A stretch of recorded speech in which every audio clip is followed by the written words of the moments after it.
Now, before I begin, a brief disclaimer. The fact that the system is set up like a drug addict who injects himself with a needle and then, doesn't really matter where the needle goes, doesn't mean that you should pick up that needle and inject yourself. So, the way I acquired this compressor is I had it in my shop for the past 10 years, 15, and it wasn't really me who put that into the shop. I just inherited that from the previous employee, and releasing greenhouse gases is a nasty habit. We shouldn't really do that. This is absolutely the last thing you should do, if there is no other options. Most probably if you go to a recycling station, if you have one near to you, or if you go to a junkyard, if there is definitely one near you, you will most probably find those laying in the piles. And they know how to extract them, they know how to remove the gas, they always do it. So yeah, just pick one. Just don't forget to fill it up with the oil, because they will, if they run dry, they will die pretty much, very soon. So first of all, being recently in my homeland, meaning Poland, some stuff are there much more accessible. For that reason also they become cheaper.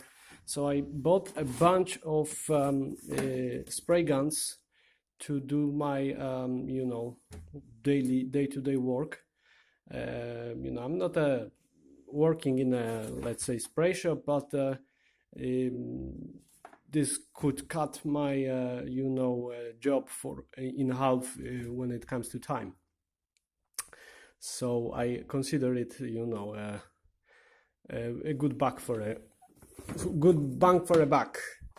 And as a bonus, I bought myself this one, which is a micro spray gun, aerograph or airbrush, how we call it in the rest of the universe. So this thing requires a little bit of pressure, and it has to be quite constant. And I have two air compressors. Both of them are weird, and with both of them you wouldn't like to sit in the same room while it's operating. So I needed to come up with something for this guy that I could barely hear when I'm trying to focus on doing some small repairs or art stuff. I don't really plan to do any figurines or any greater spray art craftsmanships or whatever. I don't care about this stuff, but it's good to have one, and we will see. Maybe it will be fun. We'll see, depending on how much time it will take. So I got myself this one. It's a tiny pump or compressor from a tiny water dispenser, the one that you put a big bottle of like 20 liters, a bottle of water on top of it, and then you have a little tap and you can have a chilled water. So this is the part that is chilling producing the pressure for that small device. And I have this tiny bottle pressure vessel. This is from water osmosis systems. It's up to 100 psi, but I will never try to examine that because this is rusted from inside. I still need to paint it. Everything right now is just hooked on cables, and I just tested it if it will work. and it worked brilliantly. So this is the pressure regulator, and it is connected directly to the tank through this short piece of brass pipe. Here I didn't have a proper reduction, so I just solder it hard to the pipe. This is soft solder everywhere, you know, it's not going to exceed any insane pressures inside. Here I used the hard solder because this is a steel pipe, so I couldn't really use you know, a soft one, which I would normally use. And on the other side of it, it's still the same system, it's still the same space pressure of a pressured gas. I have connected a capillary from a thermostat. It's a thermostat from a refrigerator.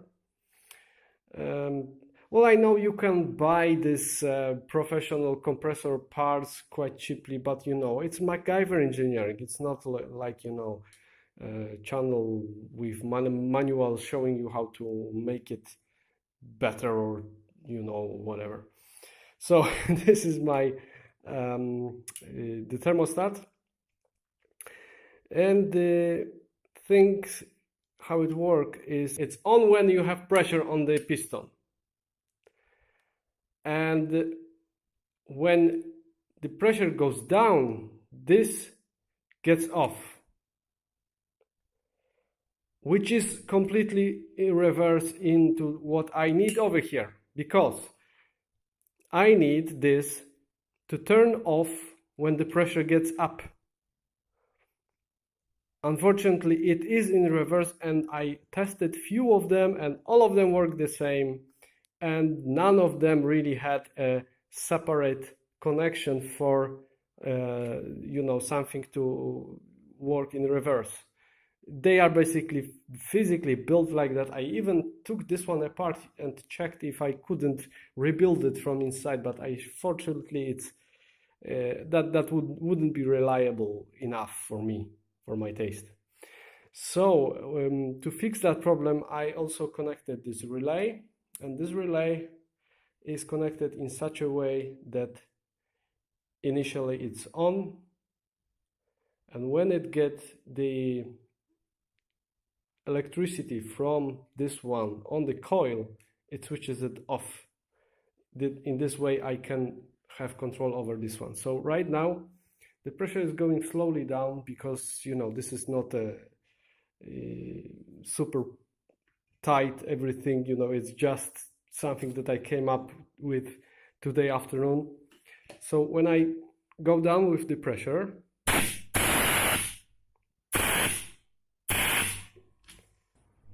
this one switches on. Unfortunately, that feature isn't good for me because, well, in some moments you really want it to not work when it shouldn't.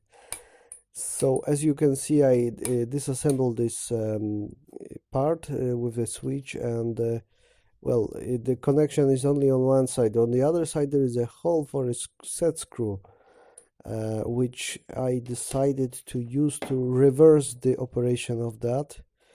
I removed the original screw and I found something very similar, and I'm gonna put it together with a tab allowing me to connect it in reverse. So normally it will be closed. All right, so this is more or less how it's going to be. You can consider that part of video like you know, like a wedding photos. I just made it, you know, I achieved it, and now I want to memorize it before I destroy it. So this is my you know, airbrush, not used yet. And this is the compressor I built. As you can see right now on the gauge we have about 20 psi. This is how it's set. Right now the pressure is inside the bottle about 70-80 psi. and more or less everything is like it was before, with the difference of this relay stuff. And I also added this part over here, which is my first of all safety valve, because you know I was a little freaked out when it worked regardless that it shouldn't in one point. So I needed to be more sure that this tank is not going to be overcharged. This tank is rated for about 100 psi, and I'm going 20 under, so no worries whatsoever about that. And you know, I read somewhere, I heard the opinion of many let's say pressure experts that, you know, rating is basically half of it what it definitely has to survive, meaning this is how you test pressure tanks. You charge it twice as much as they are rated for, and they should not blow. So you know, I consider that safe, the 80 psi. And the other thing is, this is, you know, releasing itself in about, you know, by the way, you know what's that? Focus, you bastard. This is well, not including that loop, but this piece of aluminum over here is part of a pressure cooker. I just needed to upgrade it because the spring that was inside was releasing in about, you know, 10-20 psi. So to bring it up to 80, I had a spring from an old spray gun, which I cut it and inserted the part over here. And you know, this one was discharging when it was about 60. So I just added one more loop. I mean, I cut it another one with one more loop, and it holds while this is off. So I consider that, you know, if it would went just a little bit more, it will definitely, you know, go off. And besides, this piece of pipe over here is my water trap as well. So this is double function. One is a safety valve. Second one, I can release the water over here if there will be any. And believe me, here in Cyprus, we have a very humid climate. It will definitely happen. So I think my next video will be about playing with this little guy. If you want a schematic of how I hooked it up and how it operates, let me know. I just thought there are 2 fuses in here, 2. More videos coming soon.